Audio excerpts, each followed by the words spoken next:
Hello friends, அனைவருக்கும் வணக்கம். கதைகள் 360 சேனலுக்கு உங்களை அன்புடன் வரவேற்கும் ஆர்ஜே பவித்ரா விஸ்வநாதன்.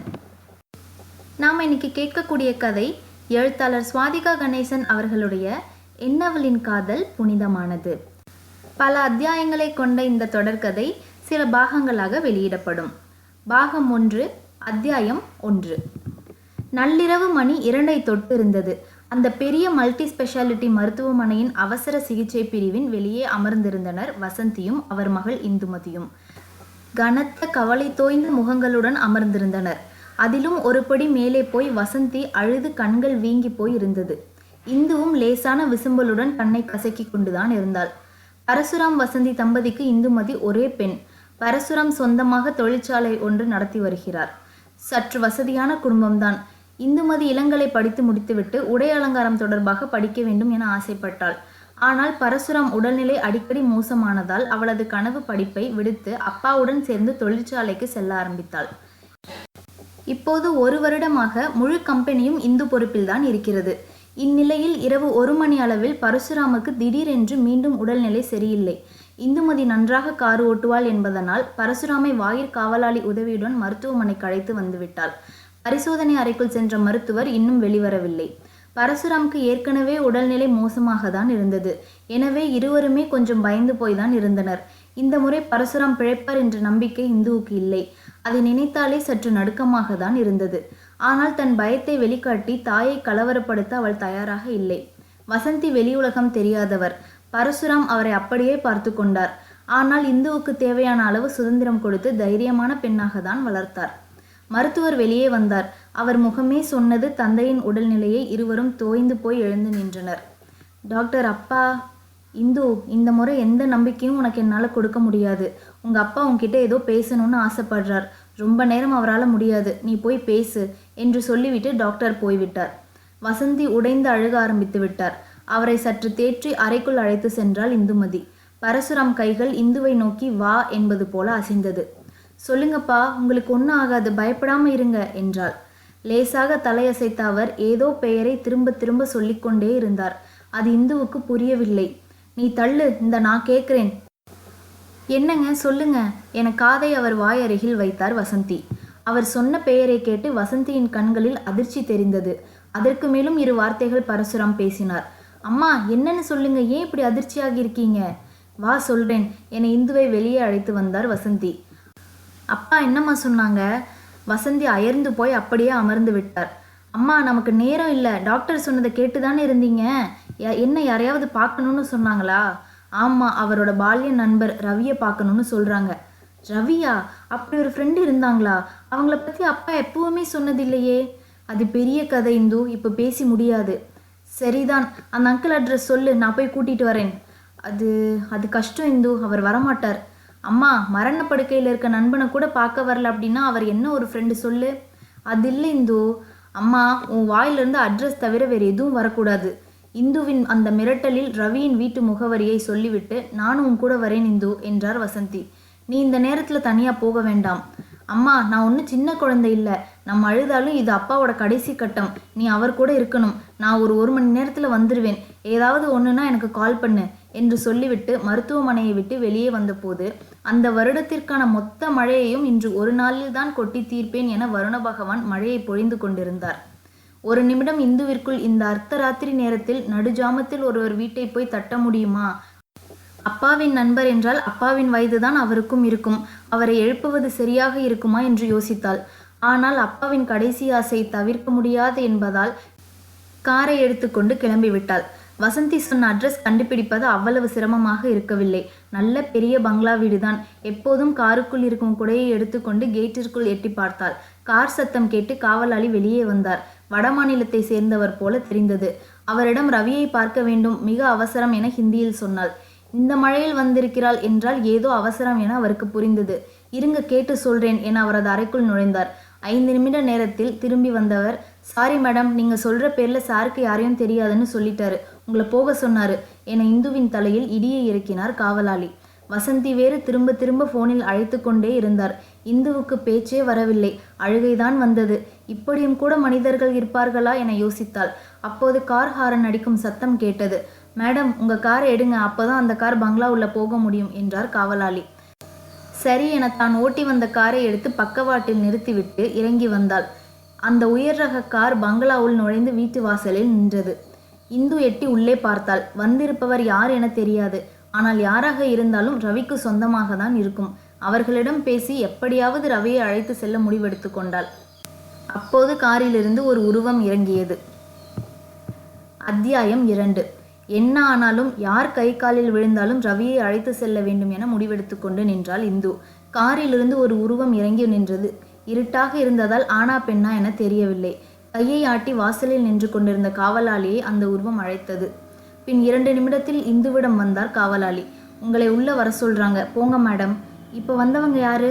ரவி சாரோட பொண்ணு தான், உள்ள போங்க, அவங்க சொன்ன ரவி சார் கேட்பாரு. அப்படியா, சரி என உள்ளே சென்றாள். அங்கு ஒரு இளம்பெண் நின்று கொண்டிருந்தாள். இந்துவை விட ஒரு 2 அல்லது 3 வயது அதிகமாக இருக்கும், அவ்வளவுதான். அவள் கண்களில் இருந்த கருணையும் முகத்தில் இருந்த புன்னகையும் இந்துவுக்கு பிடித்து போனது.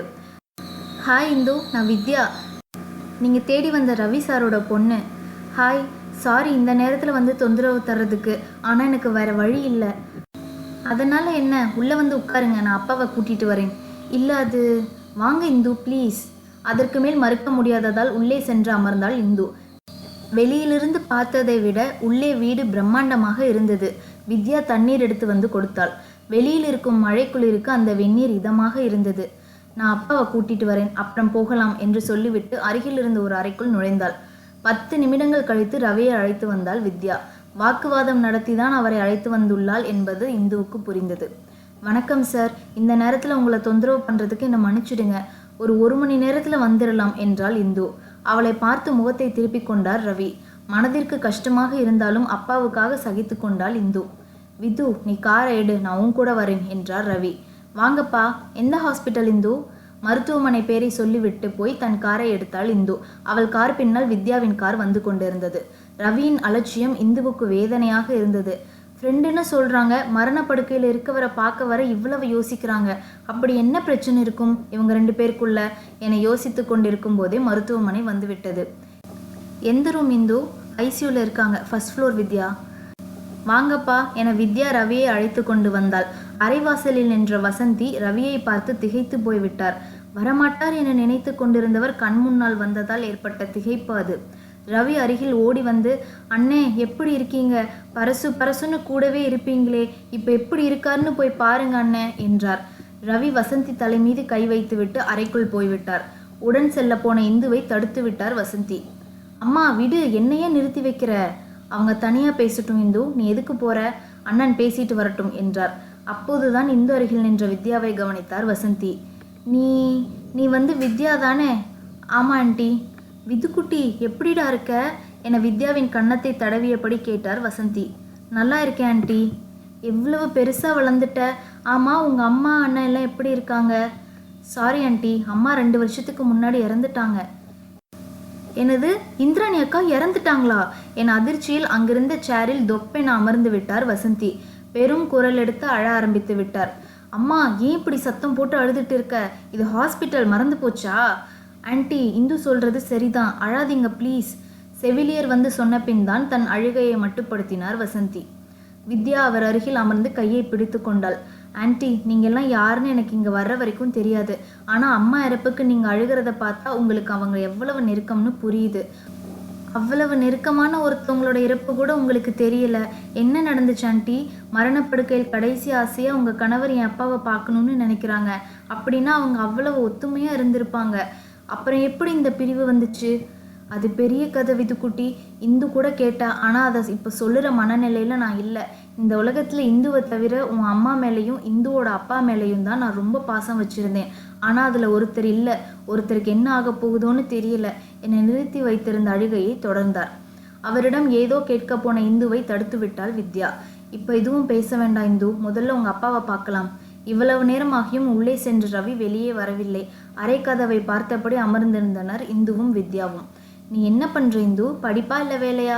படித்து முடிச்சுட்டு அப்பாவோட ஆஃபீஸை இப்போ நான் தான் பார்த்துக்கிறேன். நீங்கள்? நான் சில்ட்ரன்ஸ் டாக்டர் இந்து. ஓ டாக்டரா? ஆமாம், பார்த்தா தெரியலையா? இல்லை அப்படி இல்லை, அதனால தான் லேட் நைட் வீட்டுக்கு வந்தீங்களா? ஆமாம், ஒரு எமர்ஜென்சி, முடிச்சுட்டு வர லேட் ஆயிடுச்சு. நல்ல வேளை இன்னைக்கு லேட்டாக வந்தீங்க, இல்லைன்னா உங்கள் அப்பாவை என்னால் இங்கே கூட்டிகிட்டு வந்திருக்கவே முடியாது. பரசுராம் பேரில் எனக்கு யாரையும் தெரியாதுன்னு சொல்லிட்டாரு தெரியுமா? ஆனால் இப்போ பாருங்க எவ்வளவு நேரம் பேசிட்டு இருக்காங்கன்னு. என்கிட்ட கூட வரமாட்டேன்னு தான் சொன்னார் இந்து. ஏதேதோ சொல்லி மிரட்டி தான் நான் கூட்டிகிட்டு வந்தேன். அப்படியா? இவர்கள் பேசி கொண்டிருக்கும் போதே கதவை திறந்து கொண்டு வெளியே வந்தார் ரவி. நேராக இந்துவிடம் வந்தவர், உனக்கும் என் பையனுக்கும் அடுத்த வாரம் வெள்ளிக்கிழமை கல்யாணம். மற்ற விவரமெல்லாம் உங்கள் அப்பா கிட்ட கேட்டுக்கோ. வா விது போகலாம் என சொல்லிவிட்டு போய்விட்டார். அவர் சொன்னதை கேட்டு அதிர்ச்சியில் உறைந்து போய் நின்றனர் இந்துவும் வசந்தியும். அத்தியாயம் 3. ரவி சொல்லிவிட்டு போனதை ஜீரணிக்க முடியாமல் அதிர்ந்து போய் நின்று கொண்டிருந்தனர் இந்துவும் வசந்தியும். ரவி பின்னால் ஓடிக்கொண்டே தன் நம்பரை இந்துவிடம் கொடுத்துவிட்டு, எதுவாக இருந்தாலும் எனக்கு கால் பண்ணு இந்து என்று சொல்லிவிட்டு சென்றாள் வித்யா. செவிலியர் வந்து டாக்டர் அழைப்பதாக சொல்லி இந்துவை அழைத்து சென்றார். அப்போதுதான் அதிர்ச்சி விலகி தன்னிலை பெற்றனர் தாய் மகள் இருவரும். நீ அப்பாவை போய் பாருமா, நான் டாக்டரை பார்த்துட்டு வரேன். சரி இந்து, உள்ள வா இந்து. டாக்டர் அப்பா. சாரி இந்து, நான் ஏற்கனவே சொன்னது மாதிரி தான். அப்பா அவரோட கடைசி கட்டத்தை நெருங்கிட்டார்.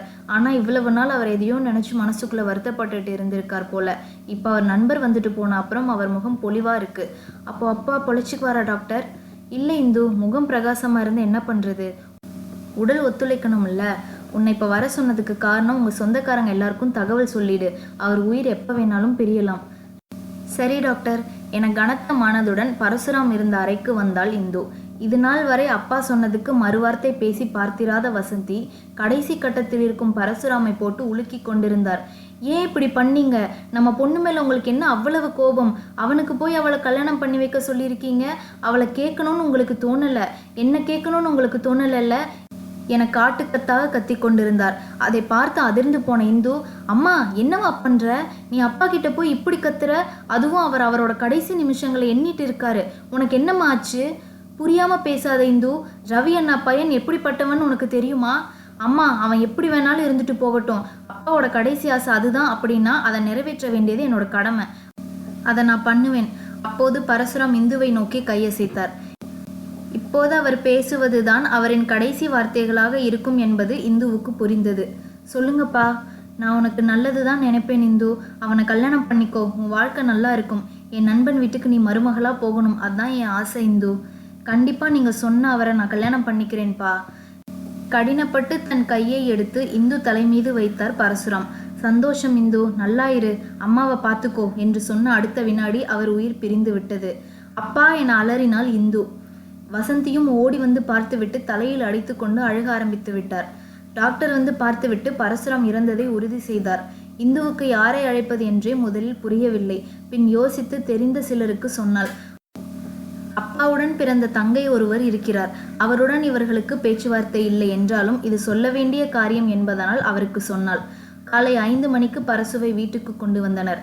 அலுவலகத்திற்கு தகவல் தெரிந்து பணியாளர்கள் சிலர் வந்திருந்தனர். அவர்கள்தான் செய்ய வேண்டிய வேலைகளை எல்லாம் செய்து கொண்டிருந்தனர். பரசுவின் தங்கை பாலாமணி தன் மகனுடன் வந்திருந்தார். ஏதோ வேண்டா விருந்தாளி போல வந்து 10 நிமிடம் அமர்ந்துவிட்டு சென்று விட்டார். இந்து வித்யாவுக்கு தகவல் சொல்லியிருந்தாள். வித்யாவும் ரவியும் வந்திருந்தனர். 11 மணி அளவில் அனைத்து சடங்குகளும் செய்து பரசுவை வழி அனுப்பிவிட்டு வந்தனர். வீட்டில் ஓரிருவரை தவிர யாரும் இல்லை. எல்லோரும் கிளம்பியிருந்தனர். வித்யாவும் ரவியும் இன்னும் கிளம்பவில்லை. வசந்தி ஒரு மூலையில் அமர்ந்து அழுது கொண்டிருந்தார். இந்துவின் தலைக்குள் 1000 கேள்விகள் இருந்தது.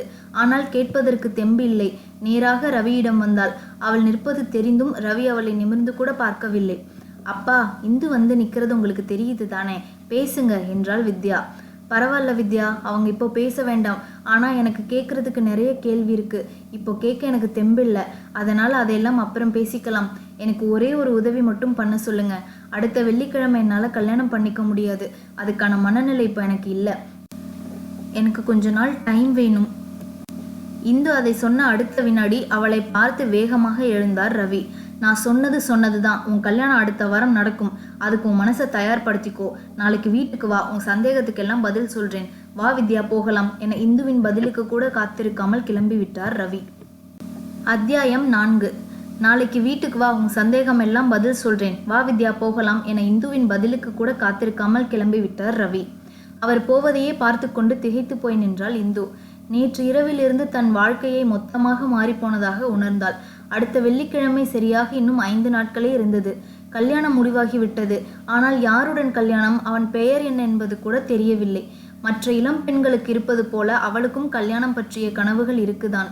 இதுவரை யார் மீதும் காதல் வரவில்லை என்றாலும் திருமணத்திற்கு முன் வரப்போகும் கணவருடன் கைகோர்த்து நடக்க வேண்டும், பரிசுகள் பரிமாறிக்கொள்ள வேண்டும், திருமணத்திற்கு பின் வாழப்போகின்ற வாழ்க்கையை பற்றி பேச வேண்டும் என்றெல்லாம் நினைத்து கொண்டிருந்தாள். ஆனால் அது எதுவுமே நடக்காமல் அப்பாவின் மரணத்திலிருந்து அதன் அதிர்ச்சியிலிருந்தே வெளிவராமல் அதற்குள் திருமணமா என வேதனையாக இருந்தது. வீட்டிற்குள் வந்தபோது வசந்தி எந்த சலனமும் இல்லாமல் பரசுராம் படத்தை பார்த்தபடி அழுது கொண்டு அமர்ந்திருந்தார். பெருமூச்சு விட்டவள் தன் அறைக்கு வந்துவிட்டாள். உடலும் மனமும் சோர்ந்து போயிருந்தது. மெத்தையில் விழுந்தவள் எப்போது தூங்கினாள் என்பது அவளுக்கே தெரியவில்லை.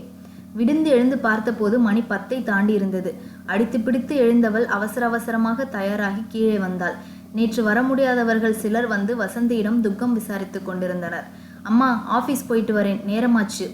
இந்து, ஒரு 2 நாள் கழிச்சு போகலாம்ல? அம்மா, அப்பாவை இழந்த மாதிரி நம்ம கம்பெனியை இழக்க முடியாது. நான் போனாதான் அங்கே வேலை நடக்கும். நீங்கள் பார்த்துக்கோ, ஏதாவதுன்னா எனக்கு ஃபோன் பண்ணு என்று சொல்லிவிட்டு காரை எடுத்துக்கொண்டு கிளம்பி விட்டாள். நேராக அவள் வந்தது தொழிற்சாலைக்கு தான். அப்பா காலத்திலிருந்தே அங்கு வேலையில் இருப்பவர் ராமன். வயதானவர், அனுபவசாலியும் கூட. உள்ளே சென்ற இந்துவை அவர்தான் முதலில் எதிர்கொண்டார். பாப்பா, என்ன இது? இன்னைக்கே எதுக்கு வந்த? நான் தான் இருக்கேன்ல, நான் பார்த்துக்க மாட்டேனா? இல்லை மாமா, வீட்டில் இருந்தால் நினப்பு முழுக்க அப்பா தான் இருக்காங்க, அதான். அது சரி, அதுக்காக அம்மாவை ஏன் தனியாக விட்டுட்டு வந்த? ஆளுங்க இருக்காங்க மாமா, பார்த்துக்குவாங்க. நீங்கள் போய் வேலையை பாருங்க மாமா, நான் விசிட் போயிட்டு வரேன். சரி இந்து. விசிட் போய்விட்டு பேச வேண்டிய விஷயங்கள், செய்ய வேண்டிய அனைத்தையும் முடித்துவிட்டு அறைக்கு வரும்போது 3 மணி ஆகியிருந்தது. காலையிலும் எதுவும் சாப்பிடாமல் இருந்ததால் பசி எடுத்தது. ரவி இன்று வீட்டுக்கு வர சொன்னதும் நினைவுக்கு வந்தது. சாப்பிட்டு விட்டு அவரை போய் பார்க்க வேண்டும், அப்போதுதான் இந்த குழப்பங்களுக்கு கொஞ்சமாவது விடை கிடைக்கும் என ராமனை அழைத்தாள். மாமா, நான் கொஞ்சம் வெளியே போயிட்டு வரேன், திரும்ப ஆஃபீஸ் வர நேரம் இருக்குமான்னு தெரியல, கொஞ்சம் பார்த்துக்கோங்க. சரி பாப்பா. அலுவலகத்தை விட்டு வெளியே வந்தவள் அருகில் இருக்கும் ஒரு சிறு ஹோட்டலில் போய் சாப்பிட்டு விட்டு காரை நேராக ரவி வீடு நோக்கி செலுத்தினாள். அன்று போல இன்று வாயிற்காவலன் தடுக்கவில்லை. சொல்லி வைத்திருப்பார்கள் போல காரை செலுத்து கொண்டு உள்ளே போனாள். வித்யாவின் காரும் அங்குதான் இருந்தது. நல்ல வேளை, வித்யா இருக்காங்க போல, இவர்கிட்ட தனியா மாட்டல என நினைத்து கொண்டு உள்ளே போனாள். ரவி ஹாலில் அமர்ந்து டிவி பார்த்து கொண்டிருந்தார். தயக்கத்துடன் தான் உள்ளே நுழைந்தாள். ஒருவேளை இவர் பையன் உள்ள இருப்பானோ என யோசித்து வீட்டை சுற்றி நோட்டம் விட்டாள். அதை கவனித்த ரவி, நீ எதிர்பார்த்த ஆள் இப்போ இந்த நாட்டிலேயே இல்லை, தைரியமா வா. இவர் என்ன மனசுல நினைக்கிறதெல்லாம் வெளியே சொல்றாரு? இல்லை, அது வித்யாவை தான் எங்கே இருக்காங்கன்னு பார்த்தேன். அவர் ரூம்ல இருக்கா, வருவா. சரி, ஏன் நின்றுட்டு இருக்க, உட்காரு வா. இந்து அமர்ந்த பின் அவள் அறையிலிருந்து வந்தாள் வித்யா. வா இந்து, காலையிலேயே வருவேன்னு நினச்சேன். ஆஃபீஸ் போயிட்டு வந்தேன். ஓ சரி சரி, இரு இந்து, நான் உனக்கு சாப்பிட ஏதாவது எடுத்துட்டு வரேன். வேண்டாம் வித்யா, நான் வர்றப்போதால் லஞ்சு சாப்பிட்டு வந்தேன். சரி இந்து, சொல்லு, உனக்கு என்ன சந்தேகம்? அநேகமாக உங்கள் அப்பா கிட்ட கேட்க உனக்கு நேரம் இருந்திருக்காதுன்னு நினைக்கிறேன். ஆமாம், அவர் என்னை இந்த கல்யாணத்தை பண்ணிக்கோ, சந்தோஷமாக இருப்பா அப்படின்னு சொன்னார். வேற எதுவும் பேச முடியல. அதுக்கு நீ என்ன சொன்ன? உங்கள் விருப்பப்படி நடந்துக்கிறேன்னு சொன்னேன். அப்போ இந்த கல்யாணத்தில் உனக்கு சம்மதமா? அப்படி கேட்டால் எனக்கு பதில் தெரியல. சரி, வசந்தி இதை பற்றி என்ன சொன்னா? அம்மாக்கு இதில் விருப்பம் இல்லை, அப்பா கிட்ட சண்டை போட்டாங்க. எதிர்பார்த்தது தான். உன் அம்மா என்ன சில விஷயங்களை மறக்கலை போல.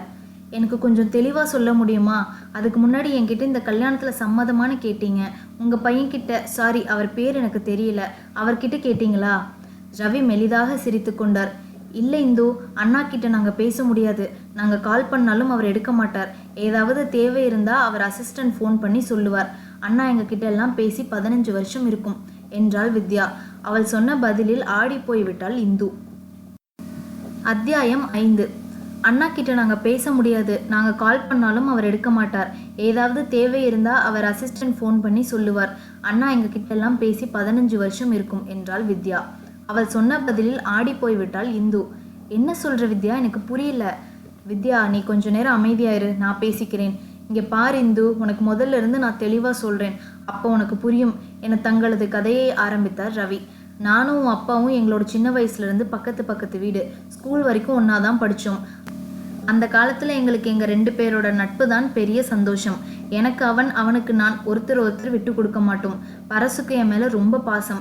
எனக்காக எதை வேணாலும் செய்வான். நானும் அப்படி தான் இருந்தேன். ஸ்கூல் முடிக்கிற சமயம் எங்கள் அப்பாவுக்கு வெளியூரில் வேலை கிடச்சி குடும்பத்தோடு ஊர் மாறி போனோம். பரசுவை பிரிய எனக்கு விருப்பம் இல்லை, ஆனால் வேறு வழி இல்லாமல் தான் போனேன்.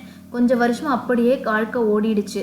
நானும் பரசும் கடிதம் எழுதி ஒருத்தர் பற்றி ஒருத்தர் நலம் பற்றி பேசிக்குவோம். ஒரு கட்டத்தில் நான் போடுற கடிதம் எதுக்கும் பரசுக்கிட்ட இருந்து பதில் வரல. கொஞ்ச நாள் கழிச்சு எங்கள் அப்பா அம்மா 2 பேரும் ஒரு விபத்தில் இறந்து போயிட்டாங்க. எனக்கு ஆறுதல் சொல்லக்கூட நான் இருந்த ஊரில் ஆள் இல்லை. மனசு வேதனை தாங்காமல் பரசுவை தேடி வந்தேன். ஆனால் நாங்கள் குடியிருந்த வீட்டில் அவன் இல்லை.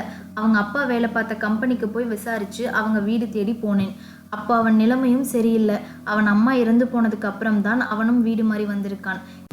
என்னை பார்த்து என் நிலைமையை கேட்ட அப்புறம் என்னை கட்டி பிடிச்சு கதற ஆரம்பிச்சிட்டாங்க.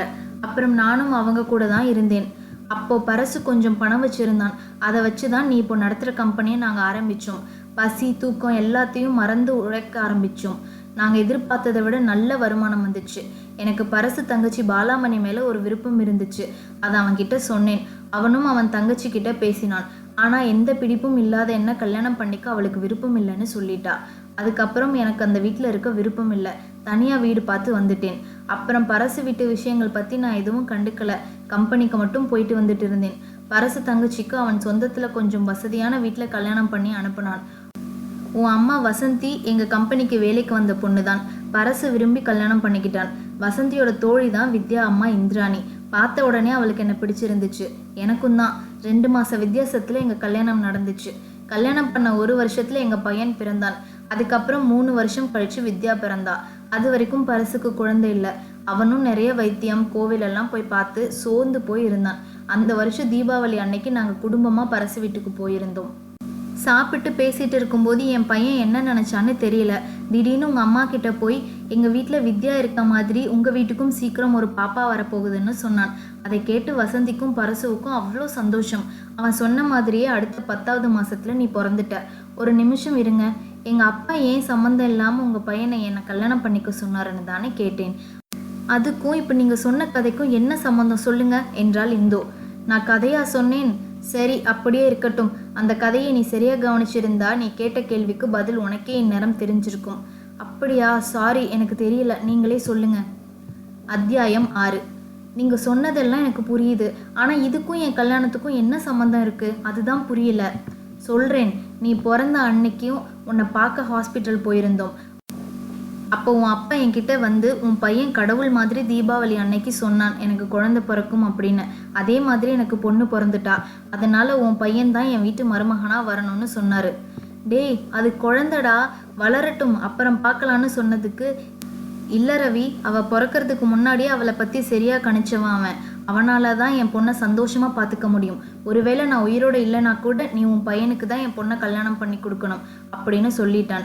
எனக்கு அப்போ அதில் விருப்பம் இல்லைனா கூட பரசு பேச்சை என்னால் மறுக்க முடியல. நாட்கள் அப்படியே நகர ஆரம்பிச்சுது. எனக்கும் பரசுவுக்கும் சின்ன சின்ன கருத்து வேறுபாடு வர ஆரம்பிச்சுது. அதனால் நான் சேர்த்து வச்சுருந்த பணத்தை வச்சு நான் தனியாக ஒரு கம்பெனி ஆரம்பித்து நடத்தினேன். பேச்சுவார்த்தை சரியா இல்லைனா கூட எங்கள் நட்பு அப்படியே தான் இருந்துச்சு. பார்க்குற இடத்துல கொஞ்சம் பேசிக்குவோம், அவ்வளவுதான். இப்படி போய்கிட்டு இருந்தப்போ தான் ஒரு 15 வருஷத்துக்கு முன்னாடி என் பையன் படித்த ஸ்கூல்லேருந்து எனக்கு ஒரு நாள் ஃபோன் வந்துச்சு. போய் விசாரித்து பார்த்தப்போ என் பையன் அவன் கூட படித்த பொண்ணுக்கிட்ட தப்பாக நடந்துக்கிட்டதா சொன்னாங்க. என்னால் நம்பவே முடியல. தகவல் தெரிஞ்சு பரசுவும் வசந்தியும் கூட அன்னைக்கு வந்திருந்தாங்க. என் பையன் என்கிட்ட வந்து அவன் எந்த தப்பும் பண்ணலைன்னு சொல்லி கதறி அழுதான். ஆனால் நான் அன்னைக்கு அவன் சொன்னதை நம்பி இருக்கணும். நான் அதை பண்ணலை. அதுதான் நானும் என் மனைவியும் பண்ண பெரிய தப்பு. பரசுக்கு அவன் மேல் இருந்த நம்பிக்கை கூட எனக்கு இல்லாமல் போச்சு. அவன் தப்பாக நடந்துக்கிட்டதா சொன்ன பொண்ணு அழுததை பார்த்தப்போ எனக்கு வித்யாவை பார்த்த மாதிரி தான் இருந்துச்சு. என் பையனுக்கு என்ன தண்டனை வேணாலும் கொடுங்கன்னு சொல்லிட்டேன். பொண்ணோட அப்பா கொஞ்சம் பெரிய ஆள்.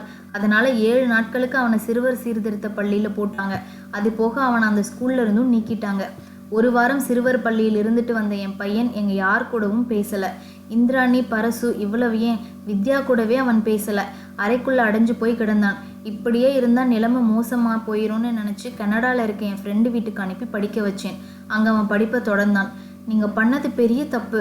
உங்கள் பையனை நீங்களே நம்பலைன்னா வேற யார் நம்புவாங்க அங்கிள்? ஆமாம் இந்து, நாங்கள் அன்னைக்கு பண்ண தப்புக்கு தான் அண்ணன் இன்னைக்கு வரைக்கும் எங்களை பார்க்க வரலை.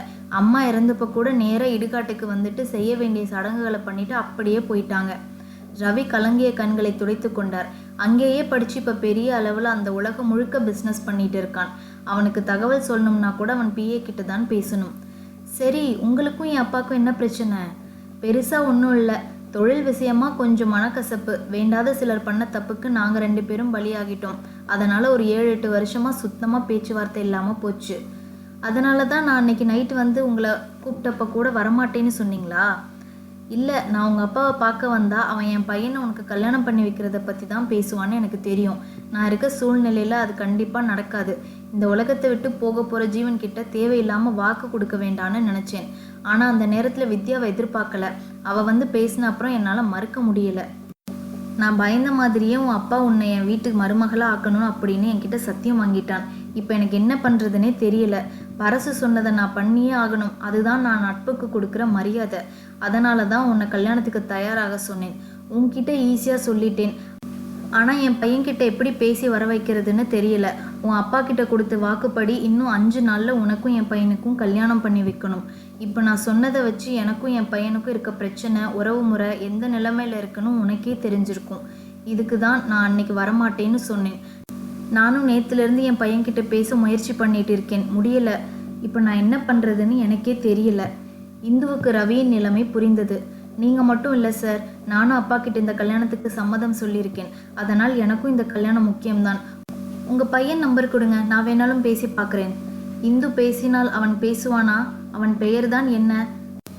அத்தியாயம் 7. நான் வேணா உங்கள் பையன்கிட்ட பேசவா என கேட்டாள் இந்து. ரவி, வித்யா இருவரும் ஒருவரை ஒருவர் பார்த்து கொண்டனர். பின் வேண்டாம் இந்து, நான் முதல்ல பேசுகிறேன். அவன் சம்மதம் கிடைக்கட்டும், அப்புறம் நீ பேசிக்கலாம். சரி, அப்போ நான் கிளம்புறேன். ஏதாவது பேசணும் அப்படின்னா கால் பண்ணுங்க என்று சொல்லிவிட்டு இந்து கிளம்பி விட்டாள். அவள் போன பின் தன் மகனுக்கு ஃபோன் செய்தார் ரவி. கனடாவில் அந்த மிகப்பெரிய மாளிகை முழுக்க விளக்கு ஒளிகளால் ஜொலித்து கொண்டிருந்தது. கிறிஸ்துமஸ் நெருங்கி கொண்டிருப்பதால் அந்த நகரம் முழுக்கவே அலங்கார விளக்குகளால் அழகாக காட்சியளித்தது. மாளிகையின் கீழே இருந்த சமையல் அறையிலிருந்து பிளாக் காஃபி எடுத்துக்கொண்டு லிஃப்ட் மூலமாக 2ஆம் தளத்திற்கு வந்தார் அந்த மாளிகையின் மூத்த பணியாளர் ஜூலி. நேராக அவர் வந்து நின்றது அந்த மாளிகையின் சொந்தக்காரன், நம் கதையின் நாயகன் ஆதவன் அறைக்கு தான். அறைக்கு வெளியில் இருந்த அழைப்பு மணியை அழைத்துவிட்டு காத்திருந்தார். 2 வினாடிகளில் கதவு திறந்து கொண்டது. அப்போதுதான் ஜிம்மில் உடற்பயிற்சி செய்துவிட்டு வந்து நின்றான் ஆதவன். அவனது திடகாத்திரமான புஜங்களும் திராவிட நிறமும் காந்த கண்களும் வசீகரமான புன்னகையும் பார்த்து அந்த பணியாளர் அசந்து போய் நின்றார். என்ன ஜூலி இது, இன்னைக்கு தான் என்ன புதுசாக பார்க்குற மாதிரி பார்த்துட்டு நிற்கிறீங்க? அது ஒன்றும் இல்லை, அது இவ்வளவு அழகாக இருக்கியே, யாருக்கு கொடுத்து வச்சிருக்கோ அப்படின்னு பார்த்தேன். அது யாருன்னு எனக்கு தெரியாது, ஆனால் கண்டிப்பாக உனக்கு இல்லை, அது மட்டும் எனக்கு நல்லா தெரியும் என்று சொல்லிவிட்டு தெற்றுப்பல் தெரிய சிரித்தான் ஆதவன். அவன் புன்னகையில் தொலைந்தவர், எனக்கு ஒன்றும் நீ வேண்டாம், என் கிங் உன்னை விட அழகான ஆள் தெரியும் தானே? அது போக உன் வயசில் எனக்கு 2 பசங்க இருக்காங்க. என்கிட்ட பேசுகிற பேச்சா இது? நீ ரொம்ப கெட்டு போயிட்ட, உனக்கு சீக்கிரம் கல்யாணம் பண்ணி வைக்கணும். இந்தா காஃபி குடி, நான் போய் பிரேக்ஃபாஸ்ட் ரெடி பண்ணுறேன் என்று சொல்லிவிட்டு போய்விட்டார். சிரித்து கொண்டே தலையை கோதி கொண்டவன் காஃபியை குடித்துவிட்டு குளிக்க சென்றான். அவன் கீழே வரும்போது அவனது பிஏ ஆகாஷ் காத்திருந்தான். அவனும் தமிழ்நாட்டை சேர்ந்தவன் தான். கனடாவில் படித்துவிட்டு ஆதவன் கம்பெனியில் பணிபுரிகிறான். வேலை நேரத்தில் மட்டும்தான் அவன் பிஏ, மற்ற நேரங்களிலெல்லாம் அவனும் ஆதவனும் நண்பர்கள்தான். வா ஆகாஷ், என்ன காலையிலேயே வந்திருக்க? சார், சென்னையிலிருந்து அப்பா தொடர்ந்து கால் பண்ணிட்டு இருக்காங்க, ஏதாவது அவசரம் போல, நீங்கள் பேசுகிறீங்களா? அப்பா என்ற சொல்லை கேட்டவுடன் ஆதவன் முகம் இறுகியது. அதை கவனித்த ஆகாஷ், இத்தனை தடவை இது வரைக்கும் அங்கேருந்து ஃபோன் வந்ததில்லை, அதுதான் நீங்கள் பேசினா சரியா இருக்கும்னு தோணுது. சரி வா என வீட்டிற்குள் இருந்த அலுவலக அறைக்குள் நுழைந்து கதவை சாத்தினான். கால் பண்ண. சரிங்க சார். முதல் அழைப்பிலேயே அட்டன் செய்தார் Ravi. Hello Akash. Sir, phone ஸ்பீக்கரில் தான் இருக்குது, நீங்கள் பேசலாம். சரிப்பா. ஆதவா, எப்படி இருக்க என்றார். அவன் பதில் பேசாமல் அமைதியாக இருந்தான். அதை புரிந்து கொண்ட ஆகாஷ், சார் என்ன விஷயம்னு சொல்லுங்க என்றான். கண் கலங்கியபடி அமர்ந்திருந்த தந்தையை பார்த்தபடி வந்தாள் வித்யா. அவர் ஃபோனை கையில் வைத்திருந்த தோரணையை பார்த்து புரிந்து கொண்டவள், நான் பேசுகிறேன்ப்பா, ஃபோனை கொடுங்க. பேசுமா. ஹலோ ஆகாஷ், நான் வித்யா பேசுகிறேன். ஆகாஷுக்கு வித்யா குரல் கேட்டவுடன் வானத்தில் பறப்பது போல இருந்தது. அவளை இதுவரை அவன் பார்த்ததில்லை. ஆனால் ஃபோனில் மட்டும் கேட்கும் அந்த குரல் மேல் அவனுக்கு ஒரு மயக்கம் உண்டு. அவளை காதலிக்கும் அளவு அவனுக்கு தகுதியில்லை என்பது அவனின் நிலைப்பாடு. அதனால் குரலை மட்டும் ரசித்து கொள்வான். அதுவும் அரிதாகத்தான் வித்யா பேசுவாள். கனவுலகில் மூழ்கி இருந்தவனை ஆதவன் குரல் கலைத்தது. ஆகாஷ் பேசு என்றான். அதில் அதிர்ந்து போனவன், ஹலோ மேடம் சொல்லுங்க. அப்பாவால் பேச முடியல, நான் பேசலாமா என்று கேட்டாள். ஆகாஷ் ஆதவனை பார்த்தான். அவன் பேச சொல்லு என்று தலையசைத்தான். சொல்லுங்க மேடம், என்ன விஷயம்? அப்பா ஃப்ரெண்டு ஒருத்தர் அண்ணாக்கு கூட தெரியும், அவர் பேர் பரசுராம். அவர் 2 நாளைக்கு முன்னாடி இறந்து போயிட்டார். அவள் சொன்னதை கேட்ட ஆதவன் ஒரு முறை கண்களை அழுத்தமாக மூடி திறந்தான். அவனுக்கும் அவரை பிடிக்கும். சிறு வயதில் மாமா மாமா என அவருடன் தான் திரிவான். மேலே பேச சொல்லு என கண்களை காட்டினான் ஆதவன். சாரி மேடம், சாருக்கு நீங்கள் சொன்ன விஷயம் வருத்தமாக இருக்குன்னு சொல்ல சொன்னாங்க. இதை சொல்கிறதுக்கு தான் அப்பா ஃபோன் பண்ணாங்களா? இல்லை, வேற ஒரு முக்கியமான விஷயம் இருக்குது. சொல்லுங்கள் மேடம். பரசுராம் மாமாவுக்கு இந்துன்னு ஒரு பொண்ணு இருக்காங்க. அவங்கள அண்ணா கல்யாணம் பண்ணிக்கணும். அது பரசுராம் மாமாவோட கடைசி ஆசை. அப்பாவும் வாக்கு கொடுத்துட்டார். வர்ற வெள்ளிக்கிழமை கல்யாணம். அண்ணா இங்கே வரணும். இதை சொல்ல தான் அப்பா ஃபோன் பண்ணாங்க என ஒரே மூச்சில் சொல்லி முடித்து விட்டாள் வித்யா. பல மைல் தூரத்தில் இருப்பதால் அடி கிடைக்காது என்ற தைரியத்தில் தான் சொன்னாள். அவள் சொன்னதை கேட்ட ஆகாஷுக்கு நெஞ்சு வெடிப்பதைப் போல இருந்தது. மெல்ல நிமிர்ந்து ஆதவனை பார்த்தான். அவன் கண்கள் சிவந்து ருத்ரமூர்த்தி போல நின்று கொண்டிருந்தான். வாட் தி ஹெக் என அவன் கத்தியதில் மாளிகையே ஒரு முறை அதிர்ந்து போனது. அத்தியாயம் 8. அண்ணா, பரசு மாமா பொண்ணு இந்துவை கல்யாணம் பண்ணிக்கணும். அதுவும் இந்த வார வெள்ளிக்கிழமை நடக்கணும். அதுக்கு அண்ணா இங்கே நாளைக்கு வரணும். அதை சொல்ல தான் அப்பா கால் பண்ணிட்டே இருந்தாங்க என ஒரே மூச்சில் சொல்லிவிட்டாள் வித்யா. ஆதவன் பல மைல் தூரத்தில் இருக்கிறான். அவனால் இப்போது அடிக்க முடியாது என்ற தைரியத்தில் சொல்லிவிட்டாள். அவள் சொன்னதை கேட்ட ஆகாஷ் பயத்தில் உறைந்து போய்விட்டான். மெதுவாக நிமிர்ந்து ஆதவனை பார்த்தான். அவன் கண்கள் இரண்டும் கோவை பழம் போல சிவந்து ருத்ரமூர்த்தியாக நின்று கொண்டிருந்தான். வாட் தி ஹெக் என அவன் கத்தியதில் அந்த மாளிகையே ஒரு முறை அதிர்ந்து அடங்கியது. பயத்தில் ஆகாஷ் போனை கட் செய்து விட்டான். சார் ப்ளீஸ் அமைதியாயிருங்க என்றான். கெட் அவுட் என்று கத்தினான் ஆதவன். ஆகாஷ் தலை தப்பித்தால் போதும் என அங்கிருந்து ஓடிவிட்டான். ஆ ஆ என தொடர்ந்து கத்திக்கொண்டே இருந்தான் ஆதவன். அவனது பழைய நினைவுகள் கண்முன் வந்து போனது. கத்தி ஓய்ந்து தலையை பிடித்து கொண்டு அமர்ந்து விட்டான். வித்யா பேசிய வார்த்தைகள் காதில் மேலும் ஒலித்து கொண்டிருந்தது. ஆதவனுக்கு அவன் அப்பா மேல்தான் கோபம். கனடா வந்து தனிமையில் உழன்ற போது அப்பா மேல் மட்டும் இருந்த கோபம் அவரை சேர்ந்தவர்கள் மேல் வெறியாக மாறிவிட்டது. அதனாலே தான் வித்யாவிடம் கூட அவன் பேசுவதில்லை. ஒரு சாதாரண ஆண்மகனுக்கு இருக்கும் கல்யாண கனவுகள் அவனுக்கும் இருக்கிறது. என்னதான் ஜூலி, ஆகாஷ் என மற்றவர்களிடம் கல்யாணம் வேண்டாம், அதில் நாட்டமில்லை என்று சொன்னாலும் அவனுக்கும் அந்த ஆசையெல்லாம் இருக்கிறது. ஆனால் இவள்தான் பெண், தன் வாழ்க்கை துணையாக வர வேண்டும் என இதுவரை யாரையும் எண்ணியதில்லை. அவன் மனம் யாரை பார்த்தும் இதுவரை மயங்கியதும் இல்லை. அவன் அலுவலகத்தில் இவனை மயக்க இவனை சுற்றி அரைகுறை ஆடைகளோடு பெண்கள் சுற்றி வந்தாலும் அனைவரையும் ஒரு பார்வையில் தள்ளி வைத்து விடுவான்.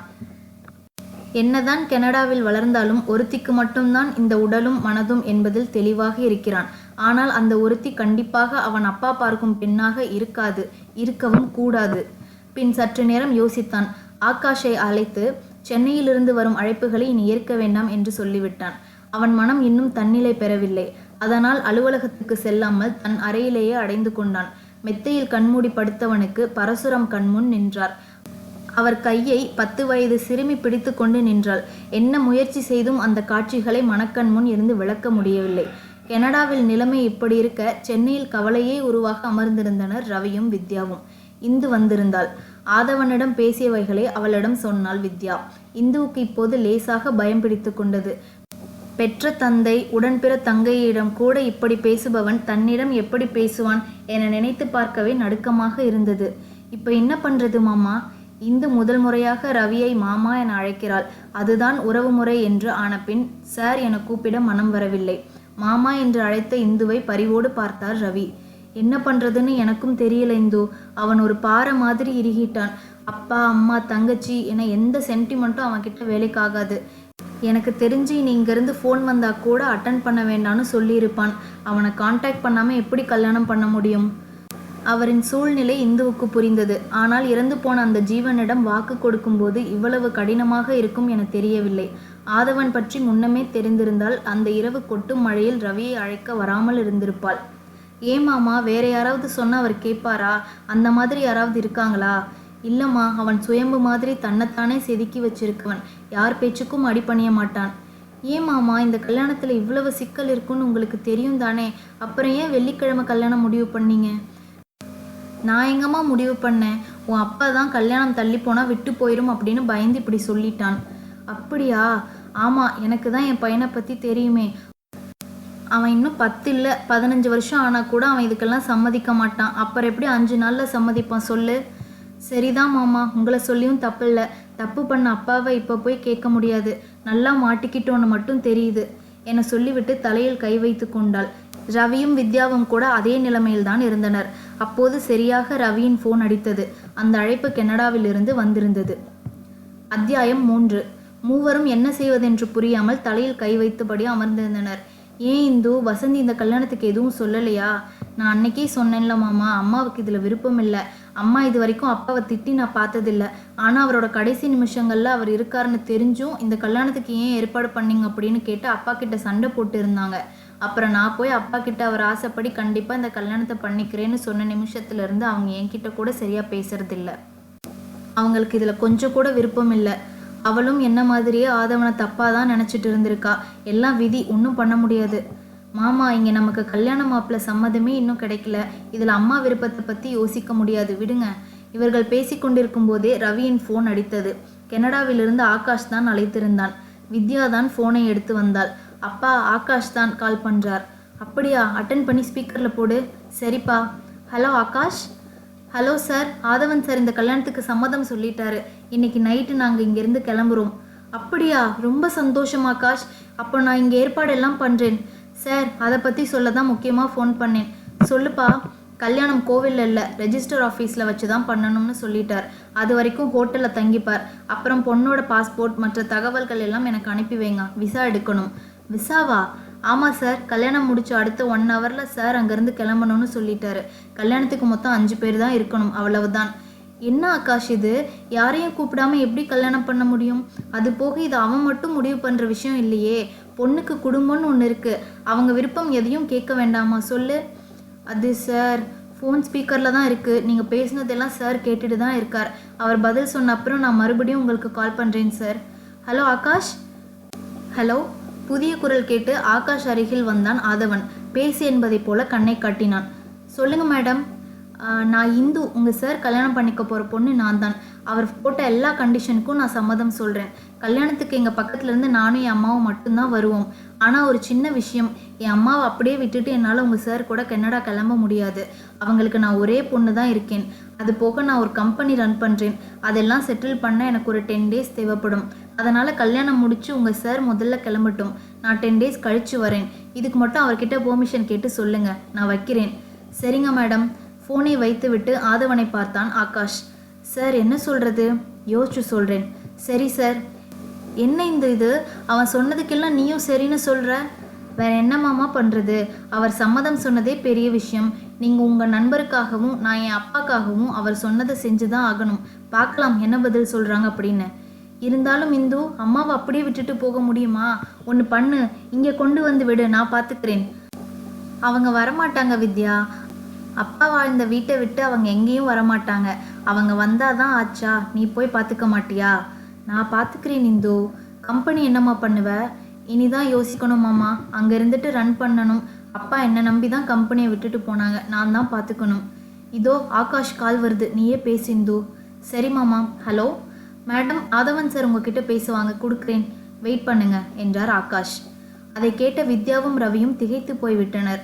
அப்பா, அண்ணா குரலை கேட்க போகிறோம், எவ்வளவு நாள் ஆச்சு என வித்யா அழுதே விட்டாள். ரவியின் நிலைமையும் அப்படிதான் இருந்தது. சரி கொடுங்க. இந்துவுக்கு உள்ளுக்குள் பயம் இருந்தாலும் வெளியே காட்டிக்கொள்ளாமல் பேசினாள். ஹலோ சொல்லுங்க. ஹலோ என்ற கரகரப்பான குரல் அந்த பக்கம் இருந்து கேட்டது. நீ கேட்ட 10 டேஸ் டைம் கொடுக்க முடியாது. கல்யாணம் முடிச்ச உடனே நீ என் கூட கிளம்பணும். கல்யாணம் இந்த வெள்ளிக்கிழமை வேண்டாம், அடுத்த வெள்ளிக்கிழமை வச்சுக்கலாம். அதுக்குள்ளே நீ சொன்ன வேலையெல்லாம் முடிச்சுக்கோ, பாய். இந்து பதிலுக்கு காத்திருக்காமல் ஃபோனை வைத்து விட்டான் ஆதவன். அத்தியாயம் 10. அடுத்த வெள்ளிக்கிழமை கல்யாணம், அதுக்குள்ளே உன் வேலையெல்லாம் முடிச்சுட்டு தயாராயிரு என்று சொல்லிவிட்டு இந்துவின் பதிலுக்கு காத்திருக்காமல் ஃபோனை வைத்து விட்டான் ஆதவன். என்னம்மா இது, அவன் மட்டும் பேசிட்டு ஃபோனை வச்சுட்டான்? நாங்கள் தானே தப்பு பண்ணோம். எங்ககிட்ட இப்படி பேசுறது சரி, ஆனால் நீ என்ன தப்பு பண்ண? உன்கிட்ட ஒழுங்காக பேச வேண்டியது தானே என ரவி பொரிந்து கொட்டினார். இல்லை மாமா, அவர் என்னையும் உங்களையும் ஒரே மாதிரி நினைக்கல. அதனால தான் அவர் என்கிட்ட நேராக பேசினார். உங்ககிட்ட எல்லாம் ஆகாஷ் சார் மூலமாக தானே பேசுகிறார். வித்தியாசம் இருக்கு. இந்து உன்கிட்ட மட்டும் என்ன பாசமாவா பேசுகிறான்? ஆர்டர் தானே பண்ணுறான். ஏதோ ஒன்று வித்யா, அவர் ஒத்துக்கிட்டதே எனக்கு பெரிய விஷயம்தான். எங்கள் அப்பா என்கிட்ட கடைசியாக கேட்டதை நிறைவேற்ற முடியாமல் போயிடுமோன்னு ரொம்ப வருத்தப்பட்டேன். இப்போ அவர் பேசினதுக்கு அப்புறம் தான் நிம்மதியாக இருக்குது. எப்படி இந்து, உனக்கு வரப்போகிற கணவனை பற்றி எந்த எதிர்பார்ப்பும் உனக்கு இல்லையா? என் அண்ணன் பற்றி தெரிஞ்சும் நீ இப்படி சரின்னு சொல்கிற. அவன் உன்னை மதிக்கவே இல்லை, அது தெரியலையா உனக்கு? எனக்கு எல்லாம் நல்லாவே புரியுது வித்யா. ஆனால் இதில் என் விருப்பம் எங்கே இருக்குது சொல்லு? எல்லாம் அப்பா ஆசை தானே, அதுபடி நடந்தால் போதும். எனக்கு என் அப்பா ரொம்ப பிடிக்கும். அவர் எனக்கு கெட்டது நினைக்க மாட்டார். உன் அண்ணனும் கெட்டவர் இல்லை. அவர் இவ்வளவு தூரம் வந்தது பெரிய விஷயம். பார்த்துக்கலாம். சரி மாமா, நான் கிளம்புறேன். ஏதாவது சொல்லணுன்னா எனக்கு கால் பண்ணுங்க, நான் வரேன். பாய் வித்யா. பாய் இந்து. அங்கிருந்து கிளம்பிய இந்து நேராக அலுவலகத்திற்கு தான் வந்தாள். வா இந்து, ஏன் நேரமாக வரேன்னு சொல்லிட்டு போனியே, இவ்வளவு நேரம் கழிச்சு வர என்று கேட்டார் ராமன். கொஞ்சம் வெளியே வேலையாக போயிருந்தேன் மாமா. சரிம்மா, நீ வேலையை பாரு, நான் ஃபேக்ட்ரி வரைக்கும் போயிட்டு வரேன். மாமா, ஒரு மீட்டிங் ஏற்பாடு பண்ணுங்க. எதுக்கு இந்து? எப்போவும் நாளைக்கு தானே ரிவ்யூ மீட்டிங் இருக்கும். இது ரிவ்யூ இல்லை மாமா, ஒரு முக்கியமான விஷயத்த நான் எல்லார்கிட்டையும் சொல்லணும். என்ன இந்து, என்ன விஷயம்? நான் கனடா போகணும் மாமா. அடுத்த வெள்ளிக்கிழமை வரைக்கும் தான் நான் இங்கே இருப்பேன். அதுக்கப்புறம் நான் கனடாவிலேருந்து ஒர்க் பண்ணுறேன். நீங்கள் தான் எனக்கு பதிலாக எல்லாத்தையும் பார்த்துக்கணும். என்ன இந்து, எதேதோ சொல்கிற, எனக்கு ஒன்றுமே புரியல. மீட்டிங் ஏற்பாடு பண்ணுங்க மாமா, அதில் தெளிவாக எல்லாத்தையும் சொல்கிறேன் ப்ளீஸ். சரிம்மா, எல்லாரும் ஒரு 10 நிமிஷத்தில் அங்கே இருப்பாங்க, நீ வா. சரி மாமா. அவர் போன பின் இந்து தலையை பிடித்து கொண்டு அமர்ந்தாள். என்னதான் அப்பாவின் ஆசை என்று அனைத்தையும் அவளுக்குள் போட்டு புதைத்தாலும் ஒரு சாதாரண பெண்ணுக்கு உரிய கல்யாண ஆசைகள் அவளுக்கும் இருக்கிறது தானே. இந்து அழகான அறிவான பெண். இதெல்லாம் தாண்டி அவள் அனைவரிடமும் நன்றாக பேசக்கூடியவள். துருதுருவென இருப்பாள். அதுபோல் அவளுக்கு வரப்போகும் கணவனும் இருக்க வேண்டும் என நினைத்தாள். ஆனால் அதற்கு முழுதாக எதிராக ஒருவன் கணவனாக அமையப் போகிறான். அவன் என்ன நினைக்கிறானோ அதை மட்டும் பேசிவிட்டு வைத்து விட்டான். அவன் இப்போது பார்க்க எப்படி இருப்பான் என்று கூட தெரியவில்லை. முதலில் இந்த கல்யாணம் வேண்டாம் என்றவன் இப்போது எப்படி சம்மதம் சொன்னான்? இதில் ஏதாவது உள்குத்து இருக்குமோ என யோசித்து கொண்டிருந்தவளை ராமனின் குரல் கலைத்தது. மீட்டிங் ஹாலில் எல்லாரும் இருக்காங்க இந்து, வா. வரேன் மாமா. மீட்டிங் அறைக்குள் வந்தவள் அங்கிருந்தவர்களை பார்த்து பேச ஆரம்பித்தாள். இங்கே நிறைய பேர் அப்பா இருந்த காலத்திலிருந்தே வேலையில் இருக்கீங்க. கொஞ்சம் பேர் தான் நான் வந்த அப்புறம் வந்தவங்க. இந்த 2 காலத்திலேயுமே இந்த கம்பெனிக்கு உண்மையாக உழைச்சிருக்கீங்க. இப்போ எதுக்கு இந்த மீட்டிங்னு உங்களுக்கு குழப்பமாக இருக்கும். அதுக்கான பதில் இனி இந்த கம்பெனி ராமன் மாமா தலைமையில் தான் நடக்க போகுது. எனக்கு அடுத்த வாரம் வெள்ளிக்கிழமை கல்யாணம். அன்னைக்கே நான் கனடா போகணும். நான் அங்கே இருந்தே உங்களை வழி நடத்துகிறேன். நான் இங்கே இல்லாமல் இருந்தாலும் நடக்கிற வேலையில் எந்த சுணக்கமும் வராமல் நீங்கள் எல்லாரும் தான் பார்த்துக்கணும். நான் உங்களை நம்பி தான் போகிறேன். இது ஒரு அவசர கல்யாணம். அதனால் உங்கள் யாரையும் என்னால் கூப்பிட முடியாது. ஆனால் உங்கள் எல்லாரோட ஆசீர்வாதமும் எனக்கு கண்டிப்பாக வேணும். நன்றி என சொல்லிவிட்டு வெளியே வந்து விட்டாள். அழுகை வந்து கண்களை நிறைத்தது. இனி அம்மாவை சமாளிக்க வேண்டும். அது இன்னமும் கடினமாக இருக்கும். ஆனால் வேறு வழி இல்லை. இன்று வேலை பார்க்கும் மனநிலையும் இல்லாததால் ராமனிடம் சொல்லிவிட்டு வீட்டுக்கு கிளம்பினாள். வசந்தியிடம் எப்படி பேச வேண்டும் என யோசித்து கொண்டே வந்து சேர்ந்தாள். என்ன இந்தோ மதிய நேரத்தில் வீட்டுக்கு வந்திருக்க என்று பல காலமாக அவர் வீட்டில் வேலை பார்க்கும் ராஜி கேட்டார். சும்மாதான் அக்கா. அம்மா எங்கே? மேலே அவங்க ரூமில் இருக்காங்க. சரி, நீங்கள் வேலையை பாருங்க என்று சொல்லிவிட்டு வசந்தியின் அறைக்கு வந்தாள். பரசுராமின் புகைப்படத்தை வெறித்தபடி பார்த்து அமர்ந்திருந்தார் வசந்தி. அம்மா என்ற குரலை கேட்டு நிமிர்ந்து பார்த்தவர் இந்துவை பார்த்து முகத்தை திருப்பிக் கொண்டார்.